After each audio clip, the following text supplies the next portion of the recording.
Tonight, my guest, Demire Coffin-Williams, will be on hand to talk about witches and witchcraft. In addition, he owns Health, Wellness, and Recovery, and he teaches at Witch School, which is a seminary for people to learn about witchcraft. See you in about 5 minutes.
Grab your popcorn and snacks.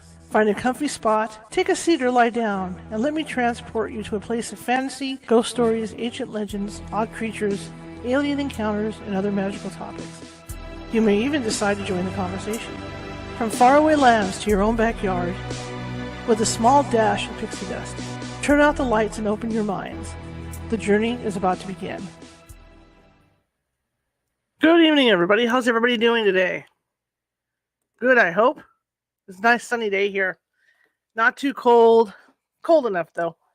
But just cool enough. Fall weather, but very sunny. Very, very nice day to be out. My name is Charlotte. I'm going to be your host for the next hour, and I'm also the owner of the California Haunts paranormal investigation team based out of Sacramento, California. We are 45 strong, up and down the state, which means if you have a need somewhere, we can get to you. Definitely get to you. It might take us a couple hours, but like I said, we'll get to you. We also have affiliates in Oregon, Washington, Nevada, and Hawaii, if you need help in those places as well. Again, my name is Charlotte, and I've been doing this for about 25 years. I've been a radio host for about 15 years. So here we are, it's been a fun ride. Anyway, if you're watching from Facebook, please be sure to follow, because we're always looking for followers. If you're watching from California Haunts Ghostly Events on Facebook, please be sure to follow there as well.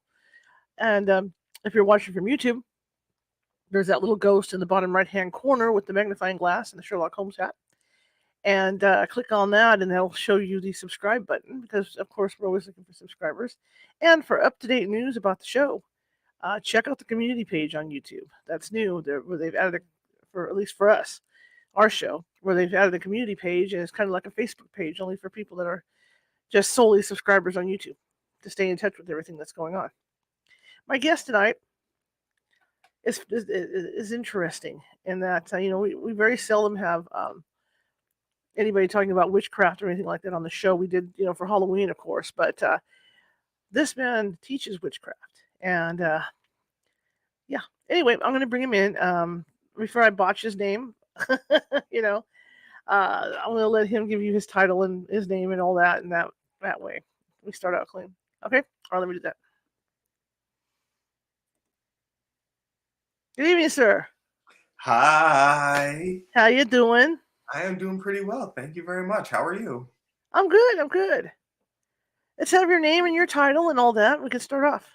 Yeah. So my official title is Right Reverend Phoenix Coffin-Williams. I am an Archpriest in the Correllian Nativist Church of Wicca, which is a church for people who practice witchcraft, Wicca, and related magical kind of faiths. How cool is that? How does one become a teacher? You got to study first. So I've studied for a remarkable amount of time, for actually more than half my life at this point. Went through some mentorship, went through some training. And then, once I got the, education under my belt, I decided to move forward and do the teaching aspect and kind of continue the work that my mentors did before me. What got you interested in that? I mean, you just don't wake up one day going, I want to be a warlock or I want to be a witch. For some, they do. For me, I was raised with a heavy faith growing up. And I was also raised with the ability to choose how I wanted to express my faith. And so stumbling across witchcraft, Wicca, and like magical practices really kind of made sense in a way that other faiths did not make sense. There was a lot of room for unique personal expression and identity. There was a lot of, personal accountability. There was no aspect of covering up for people in the organization who might be doing bad things, maybe to children, like other, priesthoods, which I really found particularly phenomenal. And there was a big push towards, equity amongst gender and sexes, and, the way that people could, possibly present themselves. And that was like really attractive to me. And so that's how I made a commitment to study witchcraft. And then the more I got involved, the more I started meeting people, the more I, started reading, the more I was kind of like, no, this really fits. This is a great worldview to be a part of. And so it resonates with me, not only on a spiritual level, but also on like a socio-political level as well. Well, when people think about witches, there's it's the movies, right? That's the first thing people think about is the spells and then the bad things they do. But witches aren't bad, are they? No, not inherently. There's good people and then there are less savory people. It's the same thing in the faith. There are people who need various degrees of healing or who need various degrees of, reorientation. Um, Hmm. and so the faith can absolutely provide that. And then there are people who will choose to express themselves in ways that are more dominating, more controlling, more vengeful, or what have you. And of course, there's a place for people like that as well. Uh, Hmm. everyone's allowed to be themselves, and everyone is allowed to reckon with what that means for their own individual spirit. If someone wants to become a witch, what steps do they have to take? Well, they make a determination. This is what I want to learn. So you can learn about witches and witchcraft. You can learn about magic and the faith without actually having to commit to being a witch. So there are people in the faith who do argue that witches, in particular, are the clergy of the faith, right? Hmm. So a priest, a priestess, a priestex, for people who are moving in a gender non-conforming, non-binary, trans kind of lifestyle, Hmm. and who are actualizing themselves in that kind of way. And then there are those who just kind of like celebrate and don't necessarily need to take an oath or a commitment to any particular deity or spirit. So if Okay. someone wanted to just say maybe study magic, there are plenty of good and bad and helpful and like nonsensical books out there, which we can consider them like textbooks. Um, and these books can like, if you start to get a feel for the literature and the field, be able to recognize, oh, this is like a helpful book. This book talks about the faith. This book talks about the approach to the goddess and the god. This book is a great approach for helping recognize about ancestors. This book is a good book for helping you recognize how to organize your spells and your prayers and your candles and your herbs, and so on and so forth. And then, oh, this book is like really kind of fantasy, or this book is really just kind of a little nonsensical. In the same way that like other literature can be either helpful or it can be harmful, depending on the intention of the author. But the first step is to definitely get involved with that literature, do some personal research, and maybe even start to learn where your biases are as far as like what a witch is or what do you think is possible as far as the spirit world is concerned. A question in the chat room is do witches have a god? Absolutely. We have several. There are some who will consider themselves polytheistic and only worship one goddess, or will devote themselves to one god.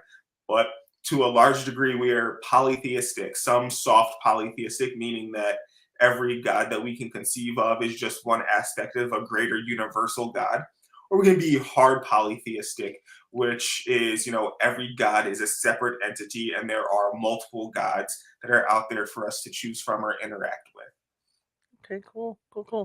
My thought comes to, as a ghost hunter, I've gone out on cases where people have been dabbling with, say, voodoo or witchcraft, and they've inadvertently brought something in that they shouldn't have brought in. What is the risk for people, when they get involved with this, of doing that? The risk is pretty decent. It's remarkably high. It re- One, magic is not a toy. It can be very fun. The faith can be fun, but it's not a game and it's not a toy. And so there's a formula that you get to know that you study. And when you put that formula to use, if you don't do the formula in the right kind of way, let's say you don't banish after you invoke, then maybe whatever you called stays in your home. Hmm. It attaches itself to your personal aura, attaches itself to the aura of your pets, it sticks to the walls inside your house. Then you and your partner start fighting, you and your kids start having disagreements, and that energy feeds it. Um, you open a doorway through invocation in your home and you don't shut it, the door stays open. And now any manner of astral being is now free to go back and forth in between that door, impacting your life and, your virtue, what have you, in any way that it sees fit. Okay. And the That interesting makes thing about this is that the way that your thoughts are programmed, how you think about the world, will dictate what gets attracted to the doorway that you open. that makes a lot of sense. It does make it makes a ton of sense. Yeah. How like when you're starting to teach this, like you say, there's certain ways you can go with teaching this. What I mean, is there certain steps, to certain levels that people have to take? In my tradition, we have a three-tier system or a three-level system: first degree, Mhm, second degree, third degree. There are some systems that go as high as fifth degree, as far as I know. And then mhm, in some ceremonial magic, kind of, you've ever heard of the Golden Dawn or the OTO, as systems, they go up ninth degrees, mhm, maybe 10th degree. I'm not 100% sure. Um, but in my system, there are 3 degrees of like clergyhood, and the first degree is the most basic degree, mhm, and you learn enough to get you to practice safely in accordance with a system that will help you maintain your personal boundaries, your spiritual boundaries. That'll help you manifest the desires that you have for your life, so that you can have a rich, full, and meaningful life. And then the second degree helps you recognize patterns across various lives. So mhm, a lot of times, if you meet a witch, you might be talking to someone who believes in reincarnation. So that's kind of like, there's a past life, and then there's also like a future life. And depending on where they are in that study, you can get them to help you understand, contemplate, meditate on, and get information from a previous life that you've lived. mhm, mhm. Help you uncover any karmic cycles that you might be stuck in or might be participating in, and get information that way. So maybe why certain things keep happening, why maybe people in your family fall victim to addiction or diabetes, or certain types of abuses. And then once you get to the third degree, you not only get information about how to, work with past lives, but you also get some techniques on how to craft future lives, and also how to change fates and change these kind of soul contracts that you enter in before you're even born. So these all have like varying degrees of theology attached that'll take a lot of time to kind of go through. Right. But the varying degrees are just kind of like ways that you can deal with the larger idea of the soul and how that emanates throughout the life, or various life cycles. Okay.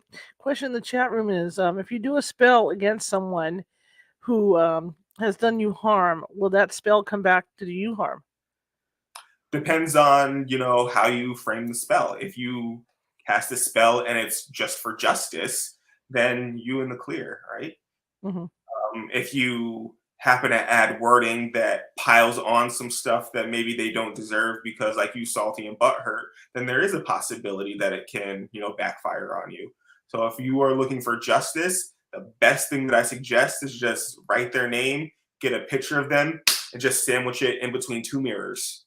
Right, that way they're only getting back what they throw out, and you don't run the risk of adding anything because you've got a hurt ego about it. Hmm. Hmm. When you talk about opening the door, stuff coming through that door, do you also teach protection techniques to these students? Absolutely, absolutely. So we talk about effective ways to open the door, effective Mhm, ways to close the door, and every ritual that we teach, or when we teach people how to write their own effective rituals, we make sure, make sure you got the door closed in there. Make sure you close up your aura. Make sure that you indeed are able to put down anything that you do raise up. It's a matter of responsibility, because if you mess around and do a ritual that's maybe not formatted the right way, maybe doesn't have all the steps, and things start going wrong in your life, you as an individual, me as an individual, the one who worked at that ritual, is still responsible for what happens, mhm, right? Like, there really isn't the devil made me do it, or the trickster spirit that came in made me mhm, do it. Like, no one made you do the ritual the wrong way. Like, double check your work, make sure you got all the steps before you go messing around with the occult, or with archetypes or spiritual entities or thought forms that are older and maybe have a dimension to them that you weren't expecting. How long does it take to become to take the courses and become a witch? About a year and a day if you go through it like very rapidly. But for a lot of folks, you take your time, you do it right, you let the stuff digest and interact with the way that you think and the way that you feel. It can probably take a year and a half. But the quickest that can happen is a year and a day. And it does happen in that way for folks who, have the time and energy to devote their life full time, to the teachings, to the courses and what have you. You can do it in as early as a year and a day. You can get your first degree. Cool. Now going back to what I said earlier, when people think of witches, they think of the big pot with the iron newt and all that. How far? I mean, what types of herbs are we talking about that they practice with and stuff? One of my favorite herbs to use is called cinquefoil or five finger grass. And like it grows. What else? Basil, rosemary, thyme, burdock, mugwort. Um, what else? Dandelion, rose Hmm. petals. All manner of flowers. Um, when it comes to using plants as a type of medicine, we have a theory called the doctrine of signatures, um, which says that a plant can impact whatever it is that looks like it. So, like if you're out in the forest and you see maybe like a plant that looks like a liver, Hmm. then the doctrine of signatures teaches that that plant can be used to help impact the liver. If you see a plant that looks like a head or a brain or a skull, then it can be used for the brain. If leaves look like they have eyes on them, then you can use them, to impact the eyes. Hmm. So and Interesting. we use that medicinally to for healing, and then we also use that magically for sympathetic magic. So, for example, like people are familiar with the idea of a voodoo doll, Hmm. um, but across cultures, not just in the voodoo faith, across cultures like in Celtic witchcraft or in Mesoamerican witchcraft, we got the idea of the puppet or the doll. Um, that follows a process called sympathetic magic, where something that looks like something else that is tied to something else can have an impact. You put some eyes on it, and maybe behind the little eyeballs you put a plant that looks like an eye. um, Maybe if you want to make it even more lifelike, in the area where the heart goes on the plant, you put bleeding heart flowers, like those look just like hearts. And you put that in there. um, you want it to feel super duper lifelike, maybe you put some sticks in the doll so that it feels like it has bones. Hmm. And so that's kind of the theory behind uh, how the doctrine of signatures work. And then we also have what's called the theory of contagion, which is if something that is blessed touches something that is not blessed, the thing automatically becomes blessed. If something that is cursed, something touches something that is not cursed, that automatically becomes cursed. And so that's kind of like how things can like spread maybe via household or what have you. Is like maybe someone is out diddling about in a park or a cemetery and they come across like a jar. It clearly looks like it's a witch's jar, but for some reason someone picks it up anyway.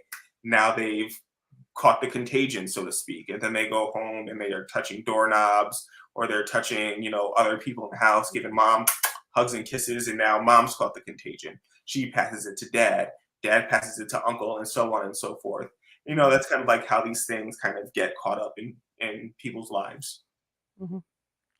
The question is, why have witches over the years gotten such a bad rep? Politics.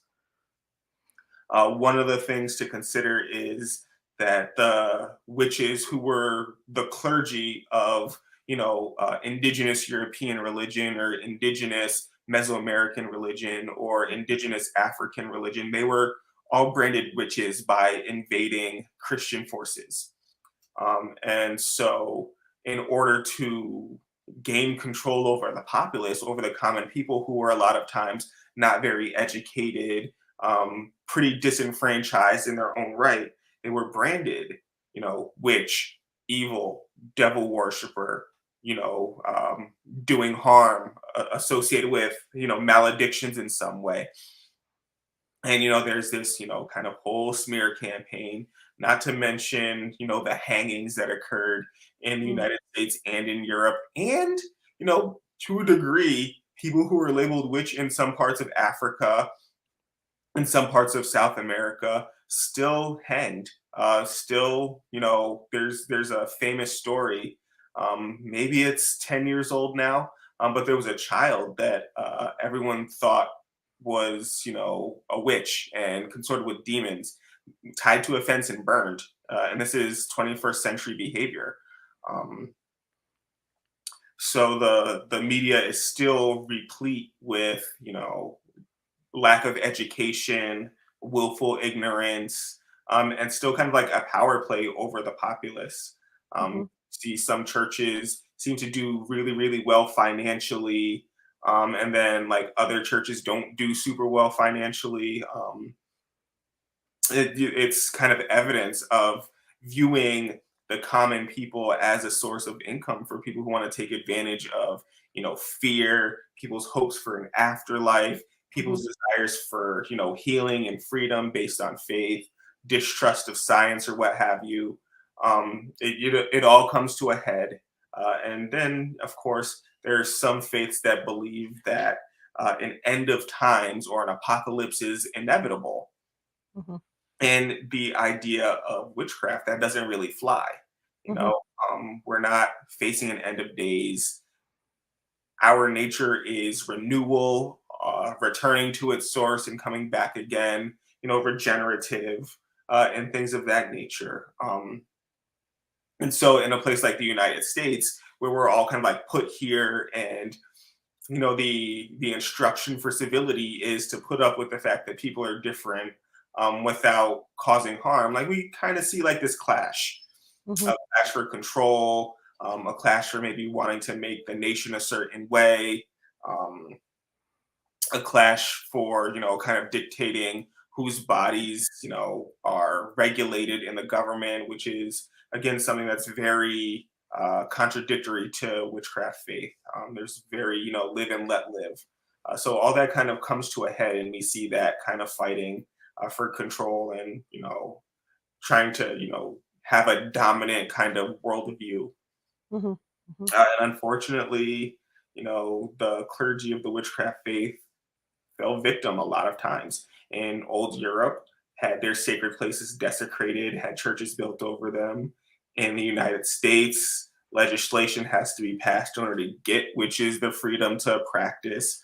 There are some landmark Supreme Court cases that, allows for people to practice certain rituals that states tried to have outlawed. And the government was kind of like, nah, you can't really do that. Can't really make laws about religion in such a degree here, and so on.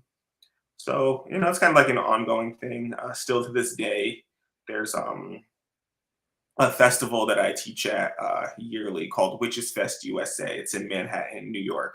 And still, we've got pretty antagonistic protesters who will come and try to disrupt, and use kind of all manner of bastardizations and derisions to kind of hurt our image and hurt our event, and like prevent us from like really just being peaceful and loving on ourselves and each other, and celebrating our faith. It's kind of a shame. Absolutely. Question in the chat room is, why does theory of contagion or blessed work only one way and not become neutralized? Couldn't there also be a theory of neutralization? What happens if a blessed thing or a cursed item touch each other? Uh, I guess, if so, ideally it depends on intent. Um, I also, you could consider if blessed thing and a cursed thing touch each other, the both of the kind of elements like live inside an object, Mhm. could neutralize for sure, depending on, what the intention was, kind of, which intention is stronger, what plant allies are stronger, will kind of determine the fate of that. But ideally, the universe wants to move towards a balance, towards what's the word I'm looking for? Uh, Crap, the word is escaping me. Wants to move towards progress and reunion and reconciliation. And so, crap, I'm blanking out on the word. It's the idea that the universe is working towards the greatest good of everything. Pronoia. Okay. Boom, that's the word. So it's the idea that naturally things exist maybe in more or less a blessed state, and everything is moving in this direction of I want to be serving the highest good. I want to be serving, the best possible outcome. So if a blessed object encounters a cursed object, they meet together. The highest good and the best possible outcome is believed to naturally, work its way out. Mhm, mhm. Is meditation a form of witchcraft? See, I'm reading this question. Is meditation a form of witchcraft, being as it is all about intentions? Meditation is not a form of witchcraft, however, witches do meditate. But meditation is a technique of working with your own mind, working with that own inner dialogue, and just a way of focusing. So witches can use meditation and can develop that skill as a way of manifesting their intentions. But by itself, meditation is not witchcraft. Okay. I have a question too. Like you talk about high priestesses, and stuff like that. Do witches specialize in whatever ability they have, or is it a one shot all where they can get their books out and do the spells and everything? So yeah, people can specialize. Some people choose to specialize in maybe a technique called soul retrieval. Maybe someone will choose to specialize in a study of herbs for medicinal practices and healing practices. Some people might choose to specialize exclusively in astral travel, or working with the spirits of the dead, and Mhm. necromancy, which, by the way, like necromancy can just be as easy as practicing mediumship. It's just working with the spirits of the dead, for manifestation and divination purposes. But yeah, so yeah, specializations can absolutely occur, or there are people who choose to be like pretty well rounded, choose to perfect whatever techniques they are interested in. Okay. When we've been reading about the Salem witch trials, and I feel bad for those women because they were accused of a lot of stuff. Leaving their bodies to stand in front of people. God forbid you were psychic back then. Right. Back in the old days. But I mean, do witches have that capability to go out of body and like go different places? Yeah, we call it astral projection, Okay. and their outer body experiences on purpose, and we work to perfect that. Meditation is one of the tools that we use to perfect astral projection. But yeah, absolutely, leave the body, do that. And so one of the functions is like we use the astral plane as like the vehicle for moving from place to place, Hmm. which we believe the astral plane is just like a plane of existence that's superimposed upon the physical world. It's superimposed upon the emotional world, superimposed on the mental world, or what have you. And so we use our minds, we use our focused attention and our will to enter that plane on purpose, move about, gather information. Some people even say, if you've ever heard of the Akashic records, like those are stored on the astral plane. And so we use, astral projection as a tool to maybe go and take a look at, our own personal pages, or if we're doing some healing or counseling for someone else, we might take a look at someone else's Akashic record, like their page, and get some information and bring that back.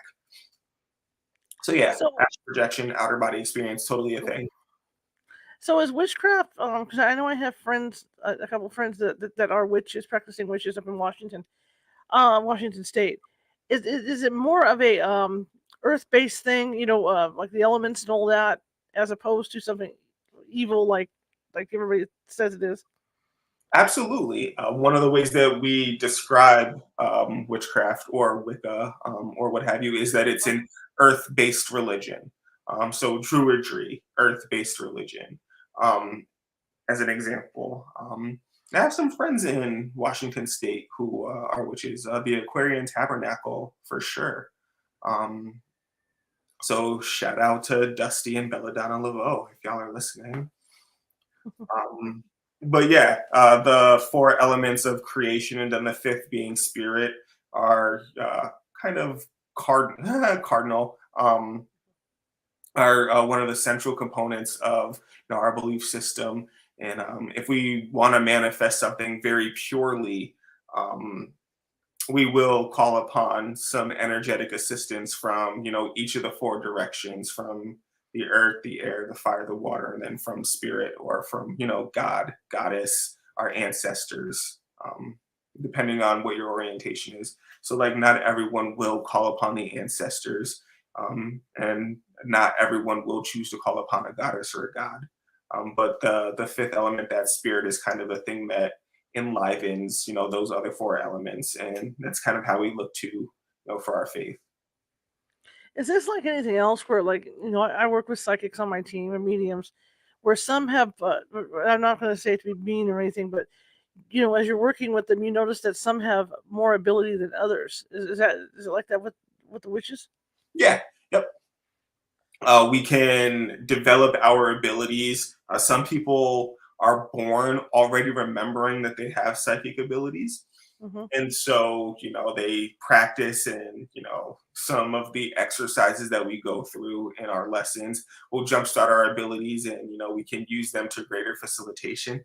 And then some people struggle with remembering that we all have these abilities. And so, that struggle will kind of manifest in how they are able to do their work, or pick up or receive the details from spirit. But the thing to remember is that every single person, every human being, is born with the ability to channel and communicate with God, with goddess, with the spirit world. And the hard part is just remembering all the ways that we can do it. Okay. Okay. Um, are there spell books? Absolutely. There are spell books that are printed every single day. And then there are some older grimoires that folks worked with, like, the Key of Solomon or the Goetia, as an example. Hmm. Um, the Egyptian Book of the Dead is a religious text that, is also frequently cited. Um, So yeah, there are spell books out there, and those can be used word for word as a formula to manifest, or it can be used as a guide or like as a template to help you write your own spells, write your own rituals. Hmm. Question from the chat room is, she says, this question from a friend watching with her who just joined the show. What should someone look for and ask for when joining a coven or a church of witches? That's a really good question. Definitely, you want to get a feel for whether or not it's an occult group, OCCULT, or if it's a cult group, CULT. So, like, take a look at the balance of power, take a look at how people are treated. If you are interested in joining our group, interview multiple of the members and ask how they feel. Um, Pay attention to if they're speaking in common tropes or metaphors, as a way of like maybe recognizing if there's any brainwashing happening, and see if people are really able to use their own voice and their own language to describe their connection to the group. I would definitely say, um, analyze the way that the group takes money from the people who are participating, or how they handle finances. um, if there's exorbitant fees that are charged and it doesn't seem like there's much being gained, like if a group is trying to offer you some super duper secret enlightenment kind of stuff, and you pay all this money and you're not getting super duper enlightenment kind of stuff, it's probably bad news bears. Because, like, once again, when it comes to the promises that a faith makes, it really does depend on like that personal effort. Like, there's not really a group out there that can be like, I can teach you how to be enlightened. It's really kind of, I can provide you with steps, exercises, or a formula to work towards enlightenment. But really, that personal responsibility does remain on an individual. So grand promises are definitely, at the very least, an orange flag, if not an all-out red flag. Okay.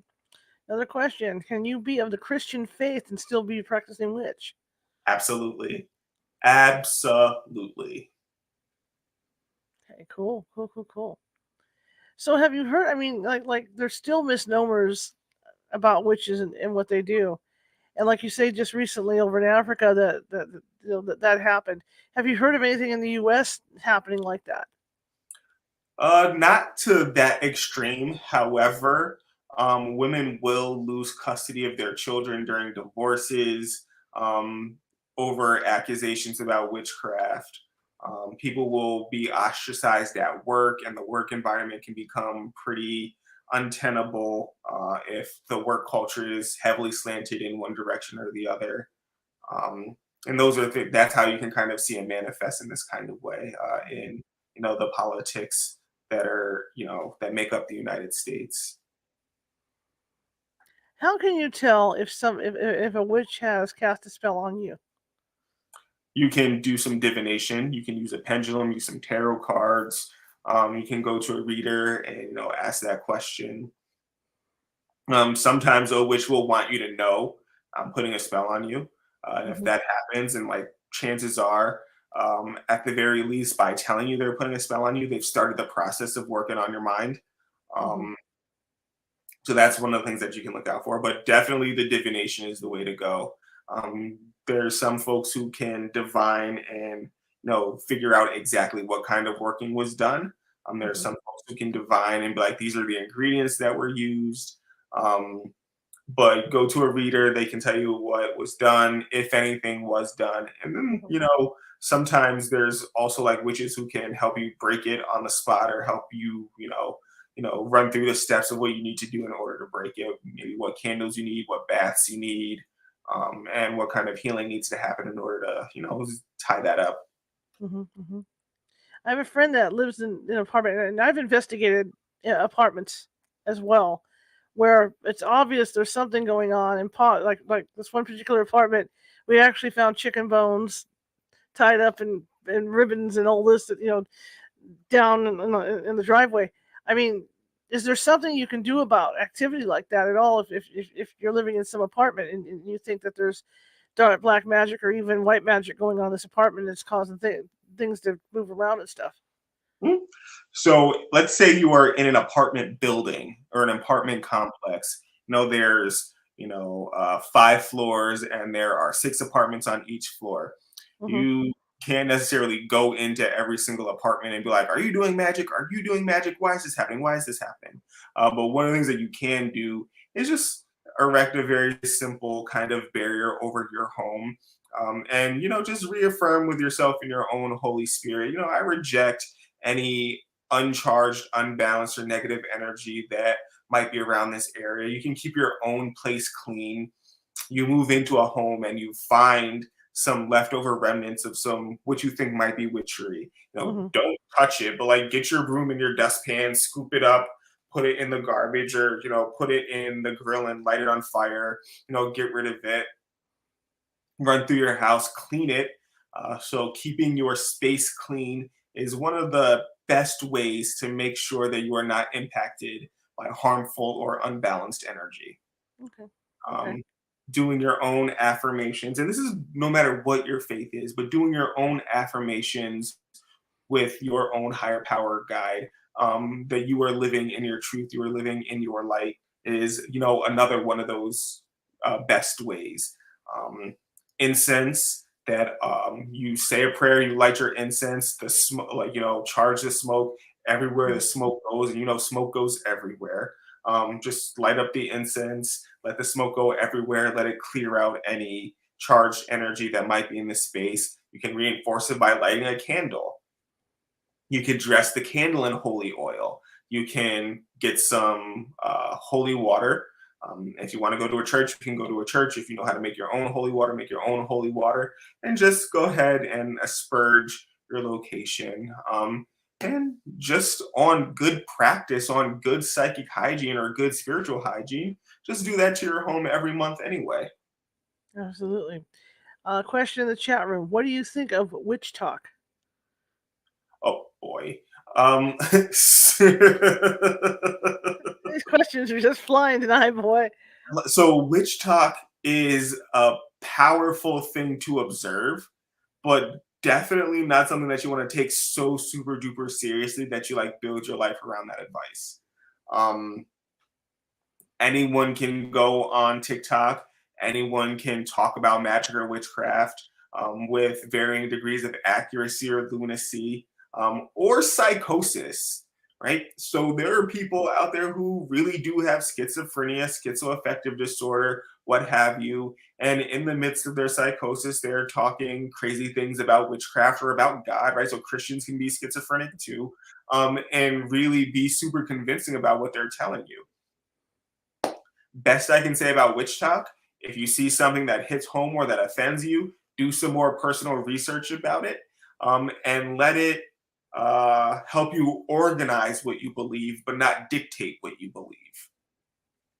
Absolutely. Can you tell me about any memorable students that you've had?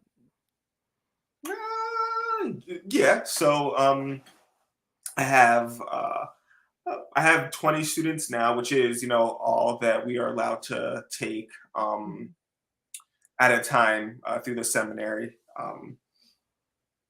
But one such student who really only like didn't necessarily want to have an initiation, but just wanted to study for the sake of studying, didn't want to make a commitment, was one of the hardest working students that I could think of to date, but Hmm. also succumbed very easily to rumors and misinformation and the fantastical. So one of the things that we always had to do together was work on sorting out what was fantasy from what was, a legit part of the faith. So I had to talk to them and make sure that they weren't going, on a unicorn hunt.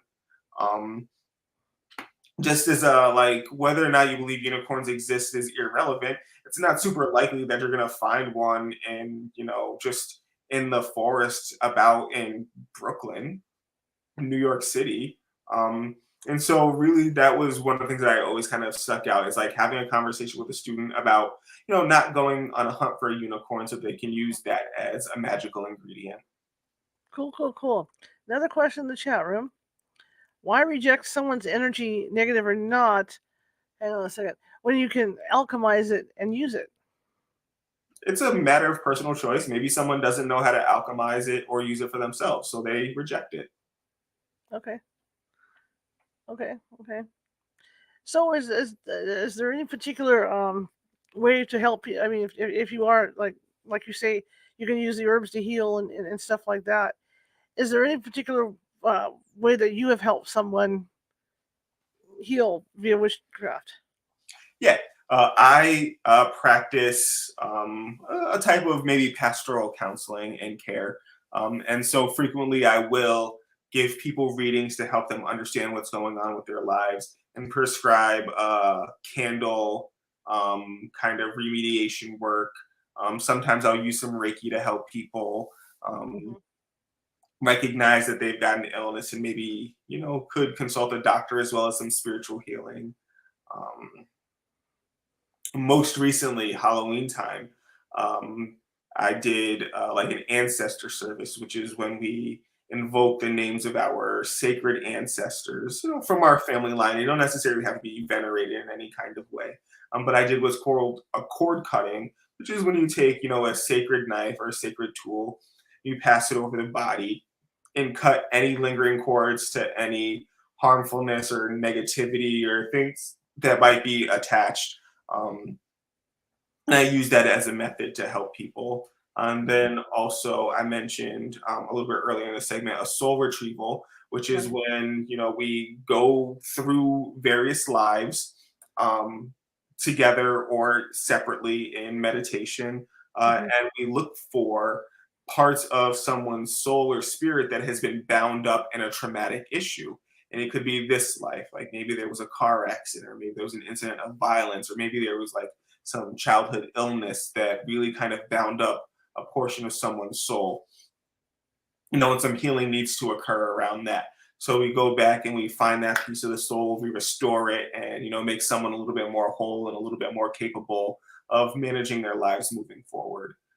There's just a few techniques that I do use on purpose.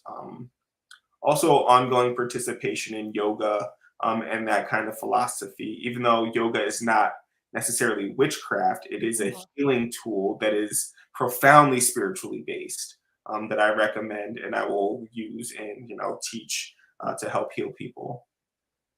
Okay. Does someone, when they come for you for help, does someone have to believe in witchcraft in order to get the help? They don't have to, but usually if you're coming to a witch for help, you believe in witchcraft. Okay. Because like my example is like there's people that aren't Catholic that might have a possession, and the Catholic priest has to come out, or the exorcist has to come out, and they have to believe in what the exorcist is doing in order for him to release, whatever's there. That's why I was just curious. Oh, absolutely, absolutely. And from my particular perspective, in the perspective of my church, we would deal with an exorcism maybe a little bit differently than a Catholic priest would. So maybe we would make offerings to the spirit that's there, or we would, be a little bit more collaborative with the spirit, maybe cutting back on any risk for harm or acting out that occurs during like those more violent or sensationalized kind of versions. But we definitely work with spirits in a different way than Catholics do. Mm-hmm. And so like our approach might be like largely different than I don't know. I consider like the exorcism that we see on TV. I see that as kind of like violent. There's a show that sensationalized exorcisms a little bit. I want to say it was on Netflix first, then it moved to Hulu. It's called Evil. Mm-hmm. But we would just be a little bit more collaborative. We would try to make some communication with the spirit. We're not adversaries. Like, you're here for a reason. What do we all have to learn from this situation? What it'll take for you to come out of here and relieve this human being of the burden that's happening here? How can we maybe help this become a more tenable situation for everyone involved? Maybe make some offerings of wine and rum. Maybe use some sweet smelling lotion. Of course, King Solomon and his grimoire, he was known for getting spirits into a brass vessel. So maybe we'll do something a little bit like that, and kind of help someone that way, and be a little bit less, invasive. Mm-hmm. Another question we have is: any thoughts on the origins of Reiki techniques being a gift from an agreement with a demon? That's interesting. I've actually never heard Reiki coming from a demon or a pact with a demon. The way that I was trained to understand Reiki and learn Reiki is that it came from a practitioner from Japan who spent some time meditating under a waterfall, and that had a profound impact on their energetic body. And that's where kind of that energetic work kind of came from. And then, fast forward to the 21st century, there are some theories that, the natural electrical current that humans just have just by being humans is kind of how that works on a very subtle, level. I've never heard of Reiki powers coming from a pact with a demon. There you have it, though, some more sensationalization. Okay. And along that line, are there any movies that you know of that show witches for what they truly are and not the sensationalized part? No, unfortunately, movies, their business is sensation, their business is entertainment. So unfortunately, I'm not aware of any movies. But I will say that, like, if you look hard enough and if you kind of do have a process for letting go of the sensational kind of component, you can Mm-hmm. see you can see some evidence of like the truth there. Mm-hmm. The reason why I asked is because for ghost hunting, a lot of us prefer the movie The Others as being more truthful as to what what a ghost experiences. Hmm. Out of all the movies that have been made. That's why I wanted to ask and see if you do have any. What do you think is the biggest misnomer about witches? Uh, the devil, witches generally don't have any semblance of the devil or Satan in the faith at all whatsoever. That being a wholly Christian adaptation or bastardization of some other kind of like Abrahamic or Canaanite mythology. Hmm. So any association with the devil at all is really a big misnomer. So And if we you want let Christians keep that. Like you can have the devil, like we don't need it. We have other real life things to worry about to, than some creature with a pitchfork and like some horns, like being a pain in the ass all the time, trying to steal our soul and stuff. so if somebody wants, like I said earlier, if somebody wants to become a witch or start looking into being a witch, how do you describe it to them? It's a journey, definitely a journey of self-discovery and figuring out where you orient yourself in, the whole grand scheme of things, and really finding your place in the universe and how you use that to the maximum capacity. Mhm. There's a lot of trial and error. Of course, there's the potential for raising something that you can't put down by yourself. And, when that happens, like you definitely start to notice. And that becomes the challenge for you in your spirit, right? Because, like, ideally, you don't just like let it go. You Mhm. continue to gather your strength and you put your life right again. Um, and that would be I think would be like the biggest thing about witchcraft is that it's more about you and your life and not about what you can do to someone else's life.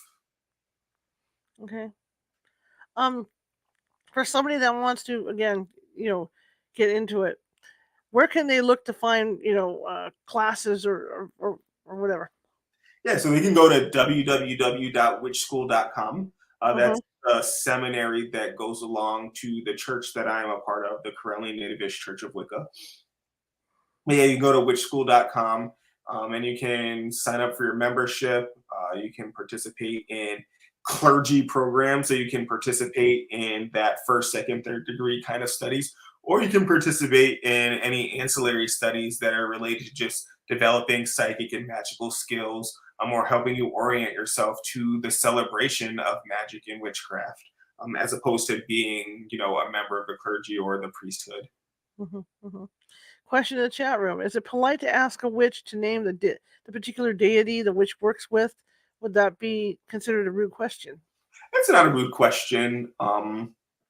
Everyone has their own temperament, but yeah, you can definitely ask which, like, hey, do you have a patron, or who is your patron, Mhm. or who are the spirits that you work with, or who are the guides or the gods that you associate yourself with, or what pantheon are you a part of?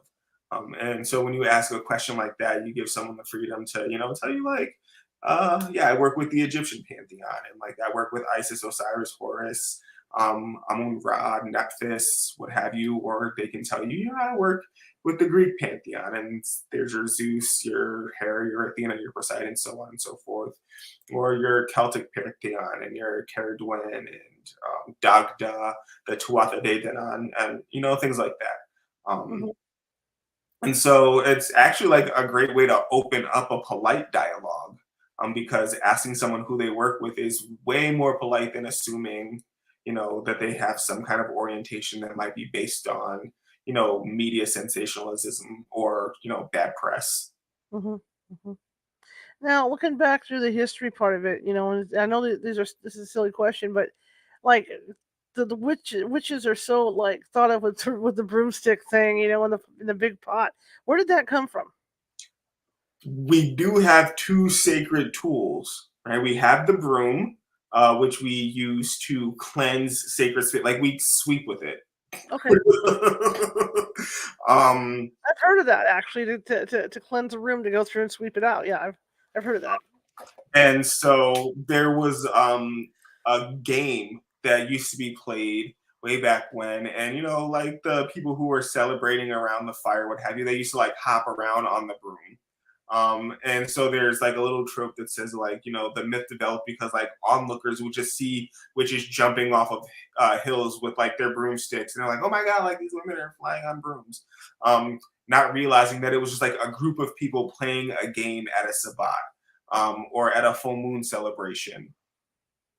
And it was more than one person, not just like one woman, just like up in a way. Uh, Hmm. Another thing that I remember hearing about or reading about is that like maybe someone was actually engaging with their psychic vision, and they actually saw a witch astral projecting, and it looked like she was riding a broom, psychically. When it comes to a cauldron, we do have cauldrons, Okay. and those are very symbolic tools. They represent the womb of our goddess, and everything comes from the womb of our goddess. And when we want to interact with that theology, if we want to interact with that spiritually, sometimes we'll, put something in a cauldron and, take something out as if, our goddess is giving birth to it. Um, if we're doing some community work, maybe the high clergyhood, the high priestess, the high priest, the high priestess will preload a bunch of gifts or tools or what have you into the cauldron. Then over the course of ritual, they take it around the people and pull stuff out of it, symbolizing that our goddess is giving birth to whatever it is that we are asking for or praying for. Um, sometimes we put a charcoal disc in there and burn incense, powdered incense in the cauldron, and carry that around as a fumigating. So we do have brooms, we do have cauldrons, but we're not really about to double toilet trouble around them. Okay. Another question. What about familiars? Aw, emotional support pets. But yeah, we do believe in familiars that have been sent to us, to help us maybe learn to care selflessly. Maybe we do get a pet that seems to be very interested in our magical practice, and they'll come into our temple or our sanctuary room, and they will, give us some energy and help us with our magic for sure. Um, but we don't feed them from our bodies. Like you have a cat, you feed it cat food. You have a dog, you feed it dog food. You have a snake, you feed it, rats or mice or what have you. But the possibility of a familiar or a familiar spirit, being like a god, a goddess, or a spirit guide coming to us in animal form to help guide us and protect us, as we stumble across our magical journey, especially by ourselves, without a teacher. Yeah, we believe that that's totally possible. Absolutely. This hour has gone by so fast. I learned everybody's learned so much. Good job. Good job, chat room. Good job, chat room. I want to thank you for coming on. I really appreciate it. Thank you so much for having me. It was my pleasure. What's next for you? So I'm working on building the Blue Door Institute, which is um, a department in the seminary that I was just telling you about, Hmm. that trains witches to work in a counseling kind of format. So you got pastoral counselors who, act as chaplains from other faiths. I want to increase the professionalism that, is associated with witches doing our work to help people. There's a course of study in the Blue Door for pastoral counseling, for organizational development and leadership. So people who want to build conscious organizations off of some of the principles associated with witchcraft. So you have, organizations that, do particular work that is important to witches, which is that's their premarital counseling, peer education training. So clergy members of the faith who want to specialize in helping people understand, sex, the body, birth control, options counseling from a witchcraft perspective, that is possible through the Blue Door as well. So I'm working on making that more accessible and getting the word out there about that. Fantastic. And how can people find you, sir? They can reach out to me on Facebook. I am Reverend Omega Phoenix. They can hit me up. They can, reach me through the Blue Door. It's the Blue Door Events CNT.com. And they can, interact with me through there. Of course, learn some things.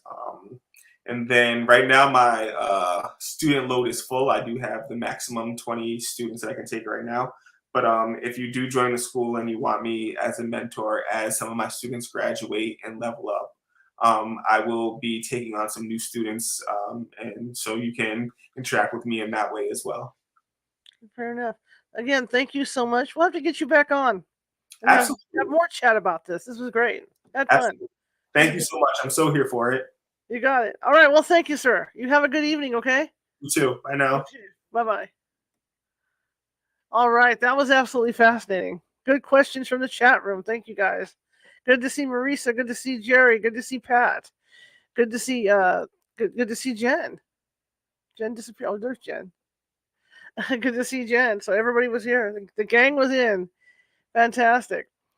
Tomorrow now, we're going to be on at noon because our guest is from the UK, and her name is Danielle Silverman, and she's going to be talking about alien intentions.